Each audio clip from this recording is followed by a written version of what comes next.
بسم اللہ الرحمن الرحیم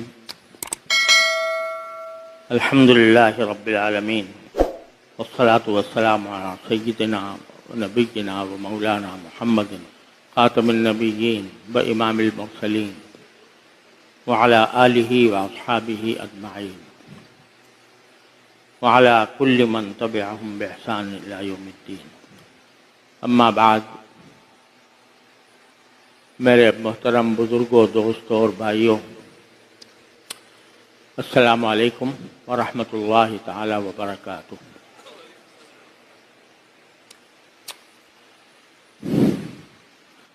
عرصے دراز سے میں جمعہ کے اس خطاب میں قرآن کریم کی ایک آیت کی طرف آپ حضرات کو متوجہ کرتا رہا ہوں، جس میں اللہ تبارک و تعالیٰ نے ایک ارشاد فرمایا کہ تم میں سے ہر شخص اپنی خبر لے، یعنی ہر شخص اپنی اصلاح کی فکر میں لگ جائے. دوسروں پر تنقید کرنے اور دوسروں کو برا بھلا کہنے کے بجائے ہر انسان کو چاہیے کہ وہ اپنا جائزہ لے، اپنے گریبان میں منہ ڈال کر دیکھے کہ میں نے اپنی زندگی میں کیا کیا گناہ کیے ہیں اور کن غلطیوں میں اب تک مبتلا ہوں. اگر ہر شخص یہ کام کر لے جو قرآن کریم نے فرمایا ہے تو پھر انشاءاللہ رفتہ رفتہ پورے معاشرے کی اصلاح ہو جاتی ہے، کیونکہ معاشرہ نام ہے افراد کے مجموعے کا.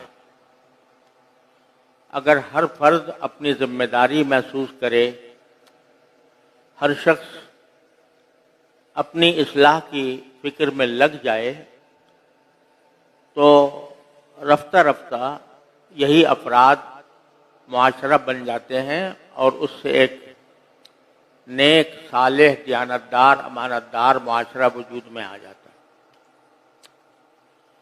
اپنی اصلاح کے لیے کیا کرنا چاہیے؟ اس کا پہلا قدم یہ ہے کہ ایک تو اللہ تعالیٰ کی بارگاہ میں حاضر ہو کر اپنی ساری پچھلی زندگی کے گناہوں کی معافی مانگے. انسان اللہ تعالیٰ سے مغفرت طلب کرے اور یہ بات ذہن میں رکھے کہ ہم جن مصائب و آلام کا شکار ہیں اس وقت، پورا ملک بلکہ پورا عالم اسلام، در حقیقت وہ ہماری اپنی بدعملی کا نتیجہ ہے. لہذا ہر انسان کو اللہ تبارک و تعالیٰ کی بارگاہ میں حاضر ہو کر توبہ اور استغفار کرنا چاہیے اور کرتے رہنا چاہیے، کیونکہ انہی بدعملیوں کی شامت ہے جس میں ہم گرفتار ہیں. تو اللہ تعالیٰ سے رجوع کر کے توبہ کریں اور ساتھ ہی اللہ تعالیٰ سے یہ مانگیں کہ اللہ ہم سے اس شامت اعمال کو دور فرمائے. تو اللہ تعالیٰ کی رحمت سے کبھی مایوس نہیں ہونا چاہیے. وہ ہمارے دن بدل سکتا ہے، ہمارے حالات میں انقلاب لا سکتا ہے، اگر ہم صحیح معنی میں اس کی طرف رجوع کرنے والے بن جائیں. تو پہلا قدم تو یہ ہے. دوسرا قدم جو آج کے معاشرے میں بہت ہی زیادہ اہم ہو گیا ہے، وہ یہ ہے کہ دین کا ضروری علم ہر انسان کو، ہر مسلمان کو حاصل ہے. ہمارا دین ہمیں عبادات بھی سکھاتا ہے، ہمیں خرید و فروخت کے معاملات بھی سکھاتا ہے، ہمیں آپس میں رہنے اور ملنے جلنے کے آداب بھی سکھاتا ہے، ہمیں اخلاق کو درست کرنے کے طریقے بھی بتاتا ہے۔ تو انسان کو ان تمام شعبوں میں دین کا صحیح علم حاصل ہونا چاہیے۔ صحیح علم ہونے کے معنی یہ نہیں ہے کہ ہر شخص پورا عالم بنے اور کسی مدرسے میں داخل ہو کر 8 سال تک درس نظامی کی تعلیم حاصل کرے۔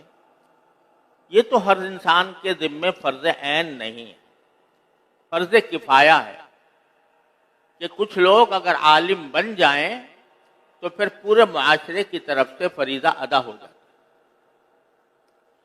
لیکن علم کا ایک حصہ وہ ہے جو فرض عین ہے، ہر انسان کے ذمے فرض ہے کہ وہ اتنا دین کا علم حاصل کرے جس کے ذریعے وہ ایک مسلمان کی زندگی گزار سکے۔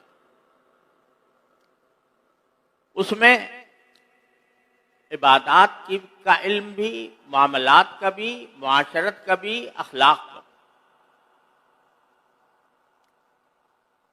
لیکن افسوس یہ ہے کہ سوائے ان لوگوں کے جو کسی مدرسے میں تعلیم پا رہے ہیں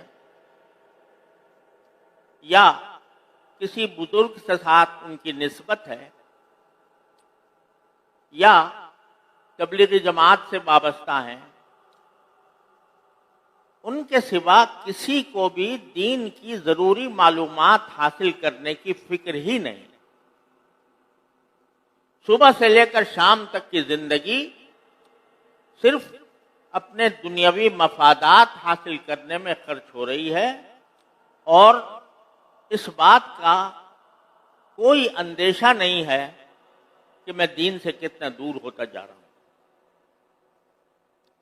بڑی بڑی درسگاہیں بنی ہوئی ہیں اسکولوں اور کالجوں یونیورسٹیوں کی شکل میں، جس میں سب کچھ پڑھایا جاتا ہے جیسا بھی پڑھایا جاتا ہے، لیکن دین کی بنیادی معلومات افسوس ہے کہ وہاں وہ بھی نہیں دی جاتی۔ یہاں تک کہ سارا آدمی یونیورسٹی کے بالکل اعلیٰ درجے تک پہنچ جائے، ماسٹر کی ڈگری لے لے، پی ایچ ڈی ہو جائے، لیکن اس کو یہ بھی پتہ نہیں ہے کہ طہارت کے کیا احکام ہیں، وضو کس طرح درست ہوتا ہے، نماز کیسے پڑھی جاتی ہے، خرید و فروخت میں کون سا معاملہ جائز ہے کون سا ناجائز ہے، اور اخلاق اللہ تعالیٰ نے کیسے ہمیں سکھائے ہیں۔ یہ بنیادی معلومات ہی سے بندہ غافل رہتا ہے اور اس کے نتیجے میں دین سے دوری رفتہ رفتہ بڑھتی جا رہی ہے۔ دین سے تو دوری ہو ہی رہی ہے، ہم اپنی زبان سے، اردو زبان، اس اردو زبان سے بے بہرا ہوتے جا رہے ہیں۔ اس زبان میں الحمدللہ علماء کرام نے دین کی معلومات کا ایک بہت بڑا ذخیرہ تیار کر کے رکھا ہوا ہے، اور اب حالت یہ ہو گئی ہے کہ اسکولوں میں پڑھنے والے طلباء طالبات، ان کو اگر کوئی کتاب دی جائے اردو کی کہ اس سے تم دین حاصل کر لو، تو ان کو وہ سمجھ میں نہیں آتی۔ سمجھ میں اس لیے نہیں آتی کہ اردو زبان کو بھی صحیح طریقے سے پڑھنے کی صلاحیت پیدا نہیں ہوئی۔ ہم نے اپنے بچپن میں بلکہ لڑکپن تک یہ دیکھا ہے کہ چاہے کوئی آدمی اسکول میں پڑھتا ہو، کالج میں پڑھتا ہو، یونیورسٹی میں پڑھتا ہو، لیکن اردو کی بنیادی استعداد اس کے اندر ہوتی تھی، صحیح بولتا تھا، صحیح لکھتا تھا اور صحیح معنی سمجھتا تھا۔ لیکن اب حالت ایسی ہو گئی ہے کہ صحیح لکھنا نہیں آتا، چند سطریں اردو میں لکھنا نہیں آتا، چند سطریں صحیح پڑھنی نہیں آتی اردو میں۔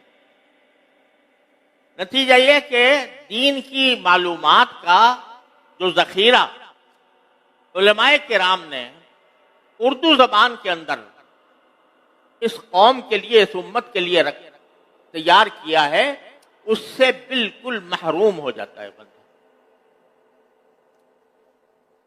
میں نے جب قرآن کریم کا انگریزی میں ترجمہ کیا، پہلے میں نے انگریزی میں ترجمہ کیا تھا یہ سوچ کر کہ انگریزی میں کوئی مستند ترجمہ قرآن کریم کا موجود نہیں ہے، زیادہ تر غیر مسلموں کے کیے ہوئے تراجم ہیں، اور اگر کسی مسلمان کا ہے بھی تو اس کے اندر غلطیاں ہیں۔ تو میں نے یہ سوچ کر کہ انگریزی میں ترجمہ کرنا ایک ضرورت ہے، میں نے انگریزی میں ترجمہ کیا تھا۔ اردو ترجمے کا مجھے خیال بھی نہیں آیا تھا کیونکہ بہت سارے ترجمے موجود تھے۔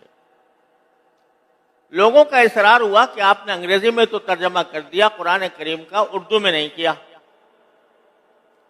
تو میں نے کہا بھائی اردو میں کرنے کی کیا ضرورت ہے، اتنے بڑے بڑے علماء کے تراجم موجود ہیں، ہر طرح کے تراجم ہیں، حضرت شاہ رفیع الدین صاحب کا ترجمہ، حضرت شاہ عبد القادر صاحب کا ترجمہ، حضرت شیخ الہند کا ترجمہ، حضرت حکیم محمد مولانا اشرف علی صاحب تھانوی کا ترجمہ، حضرت مولانا فتح احمد جالندری کا ترجمہ، بے شمار ترجمے موجود ہیں۔ تو مجھے کیا ضرورت ہے کہ میں وہ ترجمے کوئی نیا ترجمہ کروں؟ اس کے جواب میں میرے ایک عزیز بھانجے، اللہ تعالیٰ مغفرت کرے، دنیا سے رخصت ہو گئے، انہوں نے سارے ترجمے لا کر میرے سامنے رکھ دیا اور کہا آپ اس کو پڑھیں اور دیکھیں کہ آج کا جو نوجوان ہے وہ ان کو سمجھ سکتا ہے۔ تو میں نے جب دیکھا تو وہ تو اپنے معیار کے اعلیٰ ترین تراجم تھے، ترجمے تھے، لیکن محسوس یہ ہوا کہ آج جس قسم کے نوجوانوں سے ہمیں رابطہ ہے ہمارا، وہ واقعتاً اردو کے یہ ترجمے پوری طرح سمجھ نہیں پاتے۔ تو پھر مجھے بھی دل میں خیال ہوا کہ بھئی یہ ضرورت پوری کرنی چاہیے، تو میں نے آسان ترجمہ قرآن کے نام سے قرآن کریم کا ایک ترجمہ کیا، اور ترجمے کے ساتھ تھوڑے تھوڑے حواشی، تشریح حواشی بھی اس میں شامل کر دیے۔ اس میں پوری کوشش کی کہ بلند علمی الفاظ سے جتنا نیچے اتر کر میں سادہ سے سادہ، آسان سے آسان لفظ استعمال کروں تاکہ آج کے آدمی کی سمجھ میں آ جائے۔ یہ مقصد تھا اس پہ لکھنے کا۔ ابھی کچھ عرصے پہلے میں ایک سفر میں تھا تو ایک صاحب میرے پاس وہ ترجمہ لے کر آئے اور انہوں نے کہا کہ جی آپ نے اس میں بہت مشکل اردو استعمال کی ہے، بہت مشکل اردو استعمال کی ہے جو آج کا نوجوان نہیں سمجھ سکتا۔ میں نے کہا بھائی کون سا مشکل لفظ ہے اس میں جو سمجھ میں نہیں آتا؟ تو انہوں نے ایک لفظ کی نشان دی، میں نے کوئی ایک آدھ بتا دیں تاکہ اگر باقی کوئی مشکل لفظ آیا تو میں اس کو آسان لفظوں میں تبدیل کر دوں۔ تو میں نے ایک جگہ لکھا تھا کہ مکہ مکرمہ کے مشرکوں نے من گھڑت بتوں کی پرستی شروع کر رکھی، من گھڑت، کہتے یہ تو بڑا مشکل لفظ ہے، من گھڑت، یہ تو سمجھ میں نہیں آئے گا۔ میں نے کہا آپ اس کا کوئی متبادل بتا دیں مجھے کہ بھئی من گھڑت کے بدلے میں فلاں آسان لفظ استعمال کرنا چاہیے۔ تو یعنی علمی اصطلاحات اور علمی زبان سے بہت نیچے اتر کر وہ ترجمہ لکھا گیا۔ اب اس کو بھی کہا جا رہا ہے کہ یہ ہماری سمجھ میں نہیں آتا۔ تو بھائی کہتے ہیں کہ جی آپ، تو میں نے کہا بھائی اگر یہ سمجھ میں نہیں آ رہا، اللہ معاف کرے، تو پھر آپ میرا انگریزی ترجمہ پڑھ لو، انگریزی ترجمے موجود ہیں۔ اگر تمہیں اردو نہیں آتی، انگریزی آتی ہے تو انگریزی ترجمہ پڑھ لو۔ لیکن حالت یہ ہو گئی ہے کہ بالکل آسان سے آسان لفظ بھی